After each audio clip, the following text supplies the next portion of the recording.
It was in the year of the Great Space Turtle, 2014.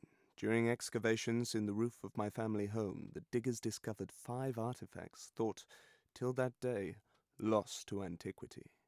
They were 5 cans of 16mm film, color negatives upon which, emblazed in ancient light and chemical, was a secret so dangerous that many men lost their lives trying to protect it. Many men, including my grandfather.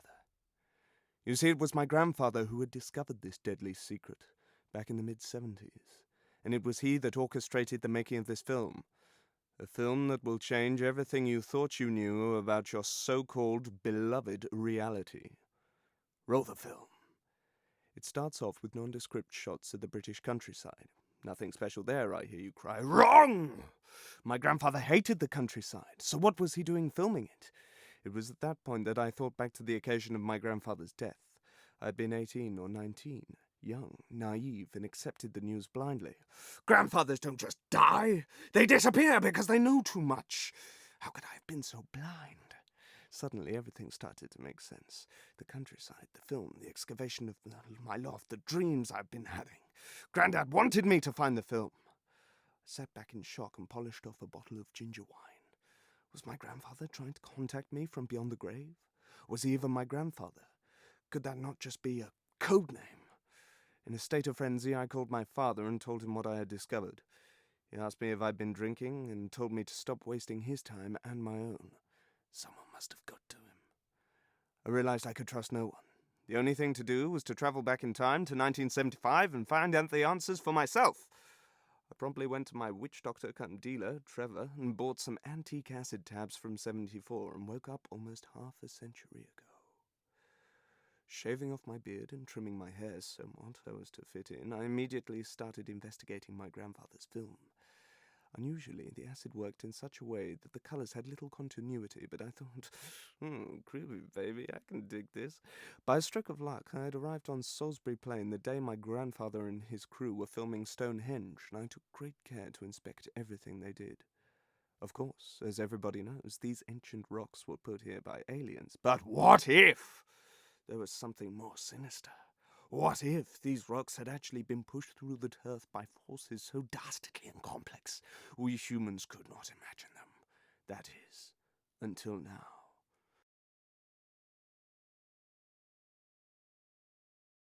We see dimly the gathering clouds of disaster on the horizon of history, as major incidents create a new awareness of an increasingly dangerous We have learned to strip the atom into raw energy, and by doing so, poised ourselves on the brink of oblivion. Man's greatest assault on the forces of nature may prove to be his last.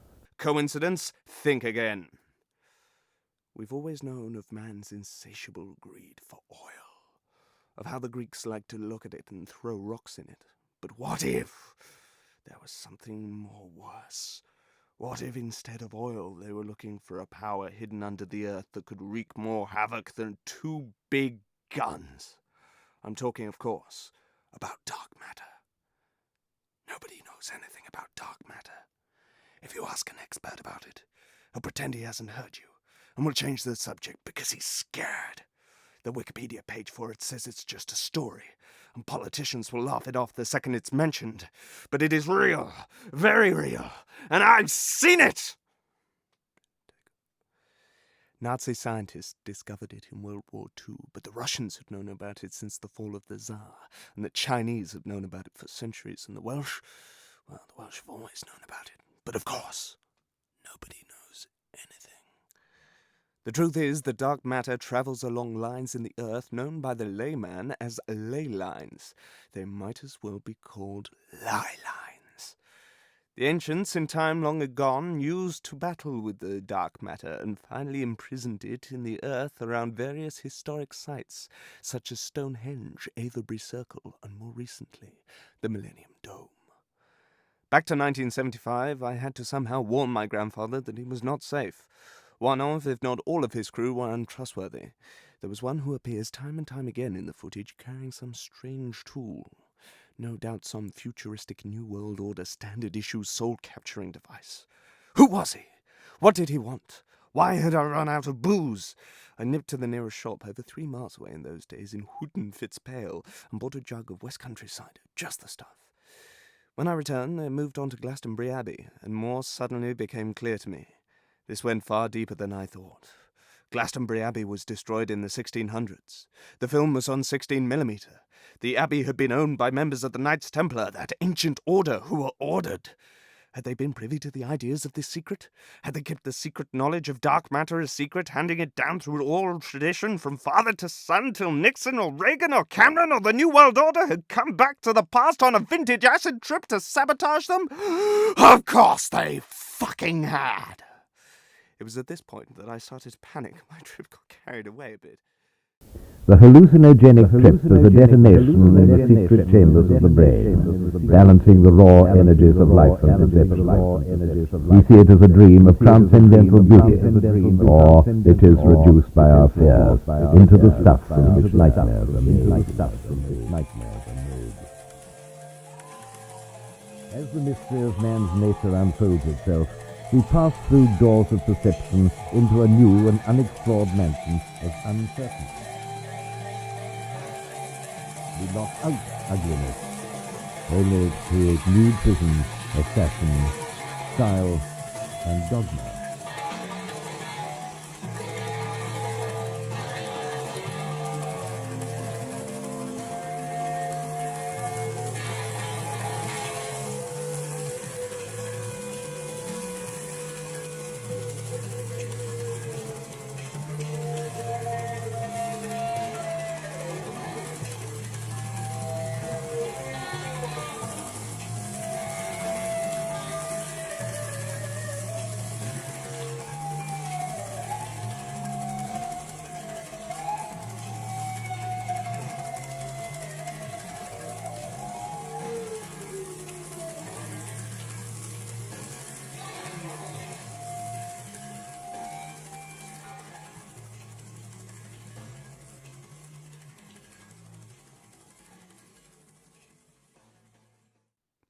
When it subsided, I both was and wasn't my new alter ego.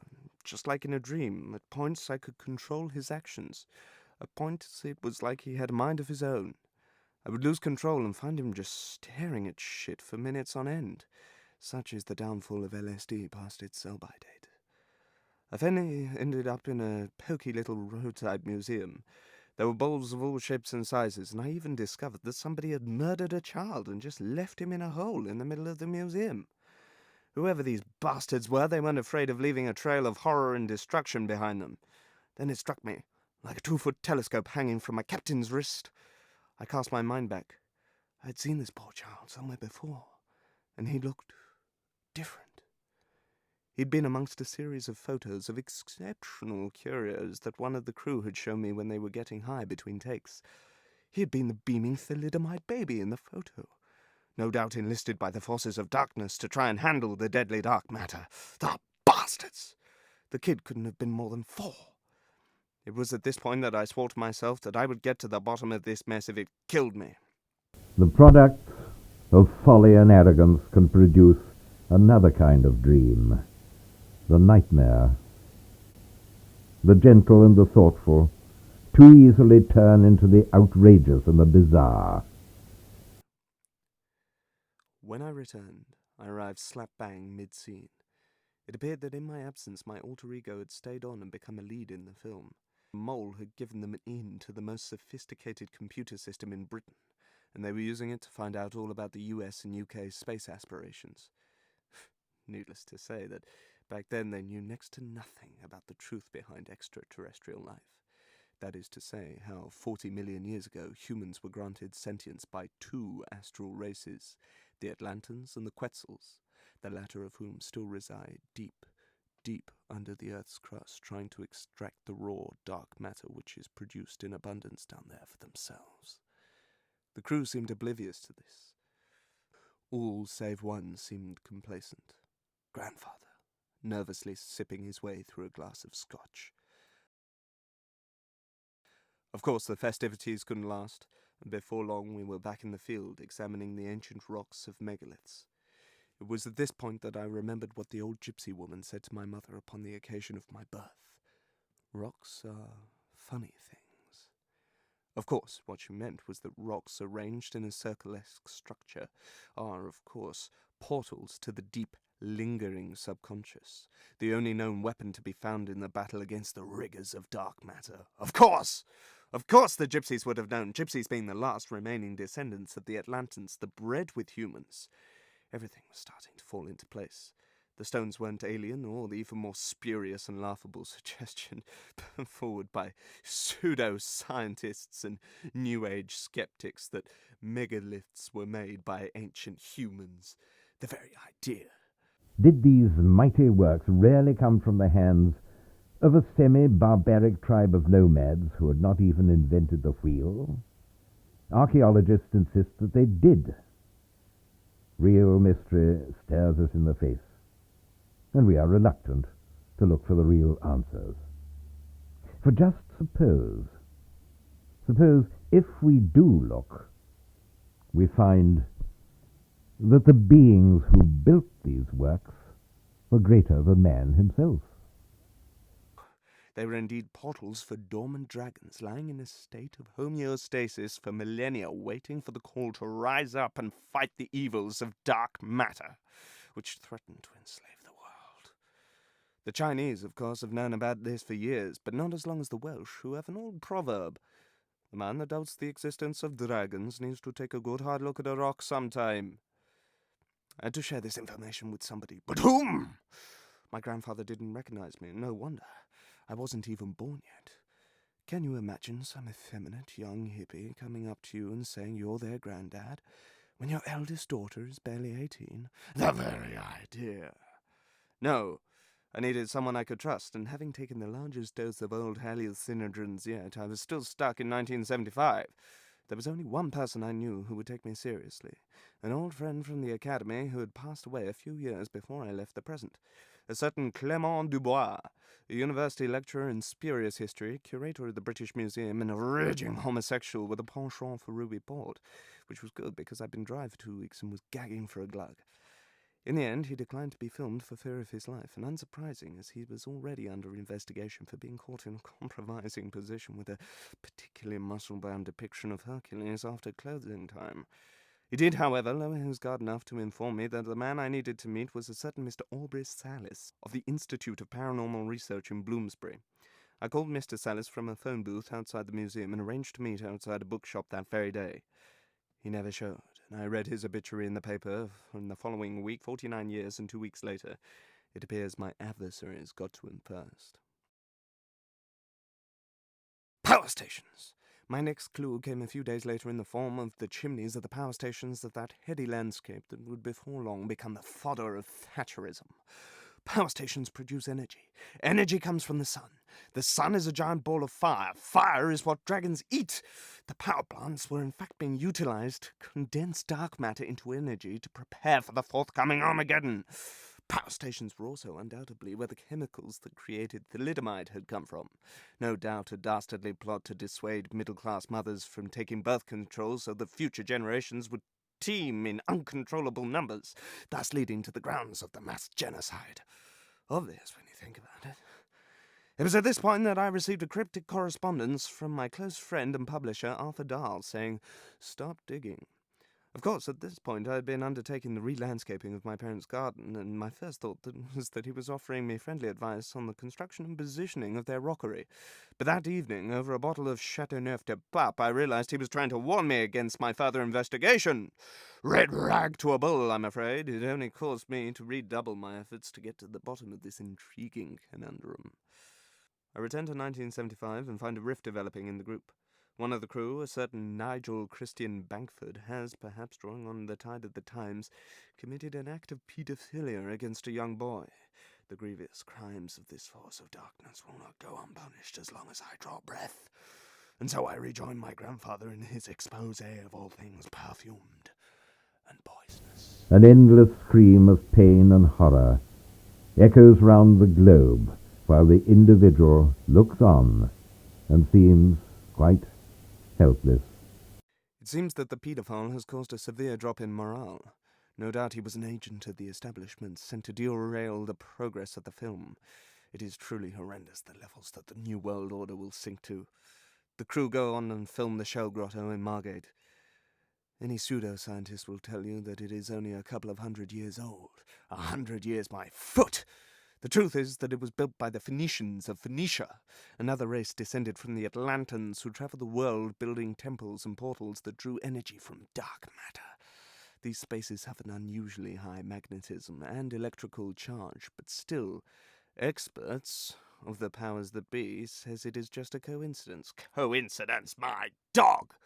If you go there around 8 o'clock in the evening with an amplimeter, a Geiger counter, and a camera and take samples of its electrical charge, you will find that there is an enormous amount of energy in the air. Scientists have even put dark matter extraction points that you can see in this point here. The crew, however, seemed to be suffering from illusions whilst in there. Their repeated shots over and over again became lost, both in the labyrinth of tunnels and in the patterns on the wall which drew them in like sirens. It was at this point that my acid trip got a bit carried away and I became a woman. Here I am. What I realized later was that the huge amounts of this deadly dark matter permeating the space had the ability to distort and override my psychic ability to contain myself space in the past. Because it was able to block the magnetic waves coming from my brain? Confound it! Dark matter was an insidious and deadly force. It had to be stopped. It was at this point that we received the news that a giant orb of dark matter was forming over the Atlantic oceans. The Mayans had been right. The end of days was upon us. Soon the forces of darkness would be swarming in the skies. Giant waves would crash into the cliffs and tear Dover to shreds. There would be a run on the pound, the sterling, the dollar, the Welsh yen. I had to do something and do it fast. There was very little time. So I did what I always do in these sorts of situations. Get drunk and fly a kite.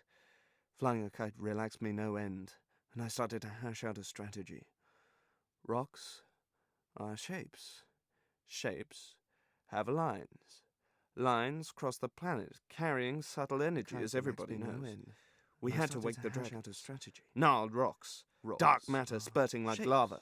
Grandad doesn't look a bit like me. Lines. Stone circles. Lines. Circles of stone. The Quetzals were moving. Ancient knowledge. Passed down to me.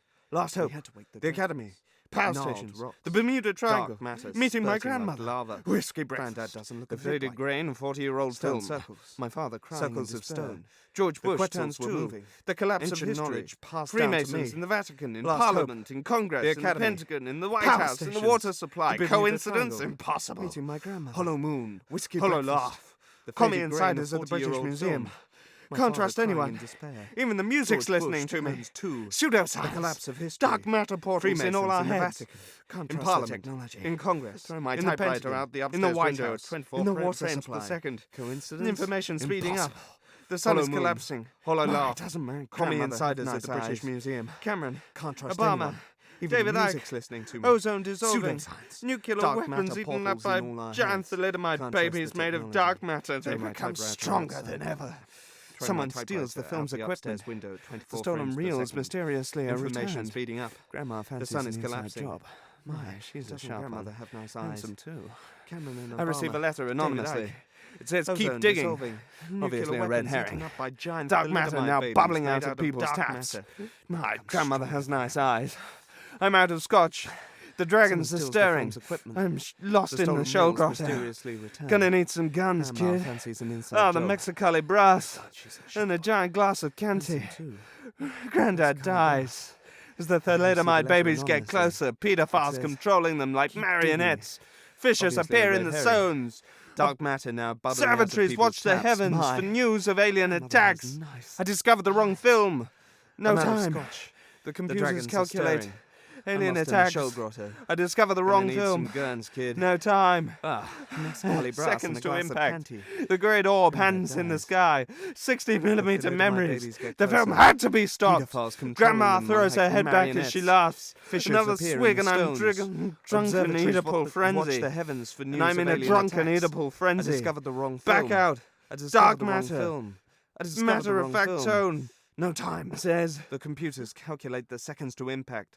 The great orb hangs in the sky. Astronomical computers made of stone. The film had to be semi-barbaric tribe of nomads that couldn't invent the wheel. Another I find the right swig and film. I'm in a drunken Dragons evil smash frenzy. through the rock at Blackout. 24 frames per second. Black matter. Flying saucer Matter-of-fact spiral. tone The says money dries up. the products Dragons of and folly dark metal arrogance battle can in the produce skies, another driven kind by of dreams dream. and nightmares. A nightmare. In 1975, I evoked all the magic of computers made of cinema and stone. perform a ritual to set the Semi-barbaric minds tribe free of in the nomads prisons that of couldn't magic invent and the perform a wheel. ritual to set the I find minds the right free in film. the prison of Dragons reality. smash through the rock. The 24 pattern and frames the per numbers. second. Flying It saucers starts spiral. in the water, the money dries in up. the walls, Dragons in the trees, in in the dark smoke, matter in the battle in the stones. skies. My father driven by is born, dreams codenamed and nightmares. Grandad. In Accepts him as his own. 1975, I I invoke am born, all the magic father of of my cinema father, and perform son a of my ritual son. to set the In minds 1975, free of the prism of The reality. world is safe. The dark In matter 2014, is in numbers, a in film the 40 years in the stars, making is in the finally water, finished.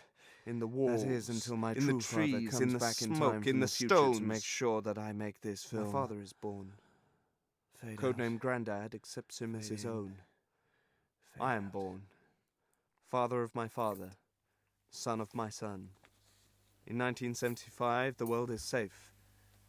In 2014, a film, 40 years in the making, is finally finished. That is until my true father comes back in time from the future to make sure that I make this film. Fade out.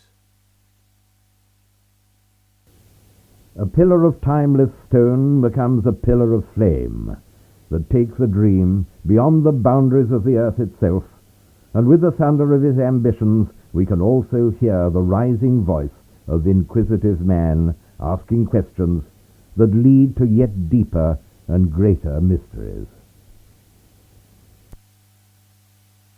Sleep. In sleep we dream, and in our dreaming we begin to penetrate mysteries beyond mere words. The greatest mystery of all might be found here. Such is man's quest for the unknown. But as modern man climbs up from barbarism to new pinnacles of knowledge and insight, so these wonders will be revealed and unfolded to us. In the flowering of a new golden age, the sleeping dragon will stir. The ley lines will be used once again. The mystery will solve itself, and all dreams become real.